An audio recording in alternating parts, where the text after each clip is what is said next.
कि मनसा वाचा कर्मणा और चाहे हो भव की व्यथा, शौरोगन के औषधि श्रीमद् भागवत की कथा।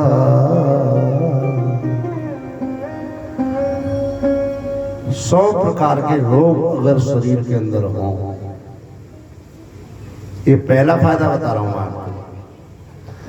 100 प्रकार के रोग अगर शरीर के अंदर हों तो उन 100 प्रकार के रोगों से मुक्ति दिलाती है श्रीमद् भागवत कथा। आपको वो रोग कैसे उत्पन्न होते हैं, शरीर में 100 रोग कैसे होते हैं बंधुओं? वो 100 रोग जो है, बीमारी कोई भी जो उत्पन्न होती है वो मस्तिष्क से होती है। जब तक मस्तिष्क ही विकार रहेगा, मस्तिष्क में परेशानी रहेगी, तुम्हारा जो मस्तिष्क है जो एकाग्र नहीं रहेगा, चिंतन करता रहेगा, बहुत ज्यादा भागता रहेगा, अभी कुछ सोचा, क्योंकि सोचने की शक्ति मस्तिष्क के अंदर होती है। ध्यान देना, जो सोचने की शक्ति रहती है वो क्या रहती है? मस्तिष्क के अंदर। तो तुम जरूरत से ज्यादा जब सोच लेते हैं, अगर आप जरूरत से ज्यादा सोच लेते हैं तो आपका जो शरीर है वो चलायमान हो जाता है, मन चलायमान हो जाता है। मन चलायमान हुआ, मन का फर्क बुद्धि पे पड़ा, बुद्धि का फर्क शरीर पर पड़ा, लीवर पर पड़ा, लीवर पर फर्क पड़ा तो फिर जो है पेट खराब हुआ, और पेट खराब हुआ तो बीमारी शुरू। तो भगवत चर्चा से क्या होता है, संतों की वाणी से क्या होता है? बोलो, संतों की वाणी से वो जो मस्तिष्क की विकार आता है, मन के अंदर विकार जो आता है, उससे मस्तिष्क हमारा निर्मल रहता है, पवित्र रहता है। मस्तिष्क में किसी प्रकार की कोई आदि व्याधि नहीं आती है। और जब तुम्हारा मस्तिष्क सही रहेगा, ये तुम्हारी बुद्धि सही रहेगी, तो फिर क्या है? फिर तो रोग आ ही नहीं सकता है। जितने बार रोग हैं, जितनी बार बीमारियां हैं, पहले मस्तिष्क पर अटैक करती हैं, और मस्तिष्क पर जब गई तो फिर शरीर में पूरे में फैलने लगता है। तो ये मैंने जो आपको बताया, ये पहला फायदा है कि अगर 100 रोग भी अगर आपके शरीर में हो, ध्यान देना, अगर बंधुओं और बहनों, अगर आपके मस्तिष्क में 100 रोग हों, आपके शरीर में 100 रोग हों, तो आप नियम के साथ में व्रत लेकर के और हमारे बताए अनुसार, रास्ते के अनुसार आप भागवत कथा सुने, तो मैं वायदा करता हूँ आपसे, आपकी 100 प्रकार की बीमारी दूर हो जाएगी। आप बिल्कुल, मेरे पास में कितने लोग आते हैं, महाराज जी आपके बताए हुए रास्ते पर हमने भगवत चर्चा श्रवण की, भागवत कथा सुनी और हमारी ये बीमारी खत्म हो गई। हम बड़े परेशान थे, हम बड़े चिंतन करते थे, हम बड़े दुखी रहते थे, और वो बीमारी दूर हो गई। कितने लोग मेरे पास में आते हैं। तो बंधुओं, मैं निवेदन आप सब लोगों से कर दूं कि जो है इसका जनरेटर बंद कर दो। अभी ये जो है ये 2-3 दिन बंद कर दे, 5-7 दिन लाला जा रहे, इसको बंद करो। जब ये झूला झूली बंद कर, 6 बजे के बाद चलाना, जिसको भी चलाना है। और यहाँ से थोड़ा दूर ले जाओ। वृंदावन बिहारी राम की जय हो। तो मनसा वाचा कर्मणा चाहे हो भव की व्यथा, शौरोगन के औषधि श्रीमद् भागवत की कथा।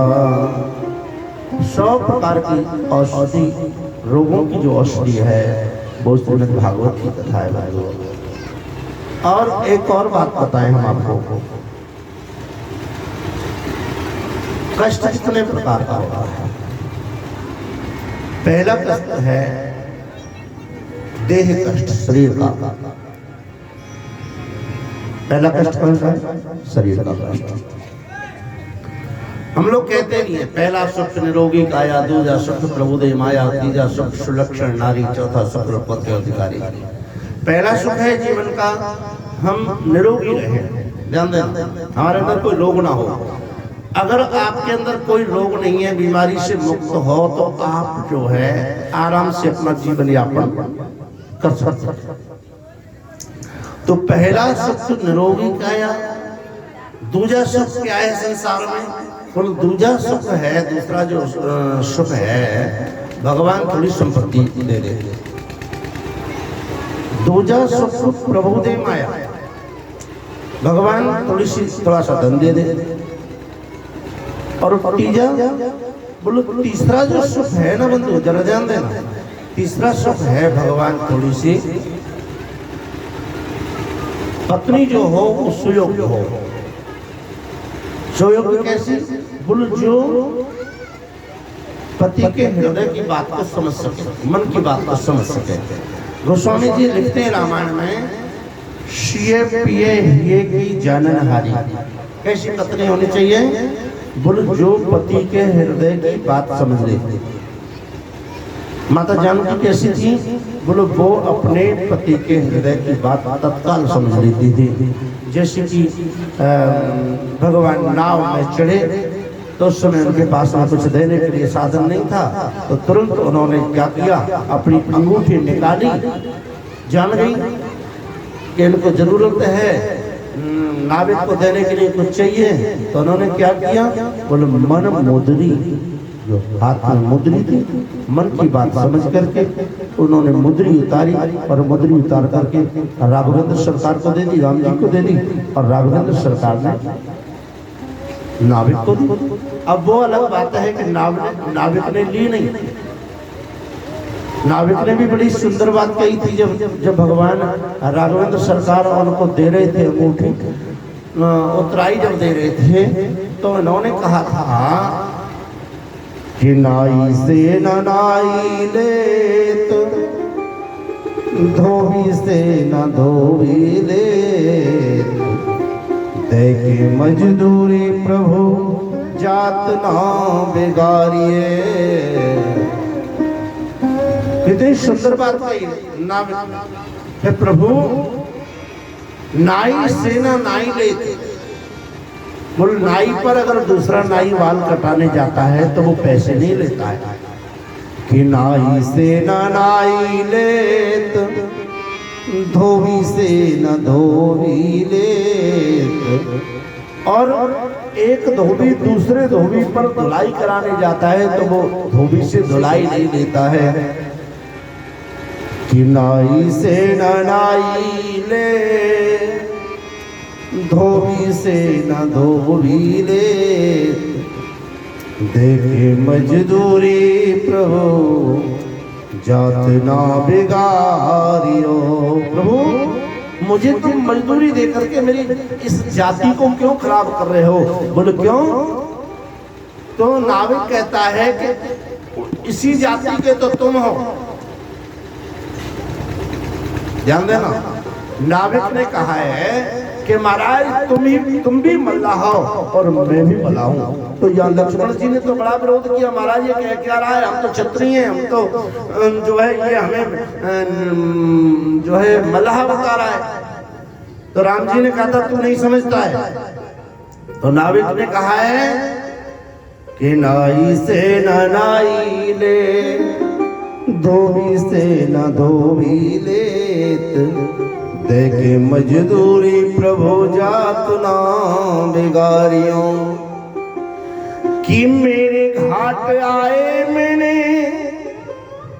कि मेरी घाट आए मैंने, पार दिए कर आप, तेरे घाट आऊं प्रभु पार मोहे उतारियो। मैं तेरे घाट आऊं प्रभु पार मोहे उतारियो। प्रभु जब मैं तुम्हारे घाट पर आऊं, मेरे घाट पर आप आए तो मैंने आपको पार कर दिया, पर सुनो जब मैं तुम्हारे घाट पर आऊं तो फिर मुझे पार तुम उतार देना। नाविक कहता है मेरे में और आप में केवल इतना सा फर्क है। बोले कितना फर्क है? कि मैं तो इस नदी के घाट से लोगों को पार उतारता हूं, नाविक कह रहा है, मल्लाह कह रहा है कि मैं तो नदी के घाट से लोगों को पार उतारता हूँ और आप भवसागर के घाट से लोगों को पार उतारते हैं, बाकी मेरी तुम्हारी जाति एक ही है, या तो आप मुझे ये उतराई न दें। मेटर ने पीछे छाए में करवा दो, बारिश आ गई। नाई से न नाई ली तो धोबी से न धोबी ली तो दे के मजदूरी प्रभु जाता। इधर क्या कह रहे हैं बाबा तुलसीदास लिखते हैं, सिया की यही है कि जनहारी। तो पत्नी कैसी? और श्रेष्ठ पत्नी।